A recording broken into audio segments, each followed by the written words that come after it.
السلام دوستانو پښتو مشهوره سندرغاړي وږما ډیره سختو حالاتو سره مخامخ شوې ده. وږما په خپل انټرویو کې سویل دي دغه ټول معلومات در سره شریکول غواړم. کدی نه مخکې زموږ چینل نه سبسکرایب کړئ نو مهرباني وکړئ زموږ چینل سبسکرایب کړئ، خوا کې ورسره د غنټې نشان هم وهئ، ولې چې دې چینل نه به تاسو ته دغسې معلوماتي ویډیو ملاویږي. ملګرو دا ویډیو در سره لایک کړئ او تر اخره پورې وګورئ چې ټول معلومات موږ تاسو ته در ورسوو. دوستانو وږمه به تاسو ډیره ښه پیژنئ چې د یو ښایسته اواز مالکه دی. زموږ پښتانه وړونه د وږمې اواز ډیر زیات خوښوي. دوستانو وږمه وایي چې ما به په ورځ کې 3 یا 4 کیسټې کولې او یو ښه کور کې اوسېدم او خپل ګاډی به راته ولاړو او زندګي مې ډیره خوشحاله وه. خو اچانک یو داسې بیمارۍ سره مخامخ شوم چې د هغه نوم کینسر دی. هغه ټول هر څه مې لاړو چې کوم مې ګټلي وو.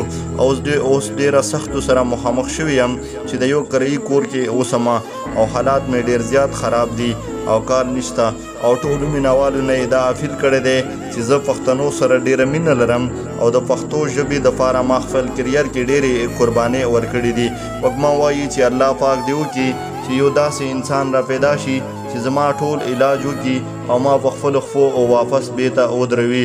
دوستانو چې کله هم دغه اداکار یا فنکاران په آخر ته ورسیږي نو د ډیرو سختو سره مخامخ شي او حالات خراب شي.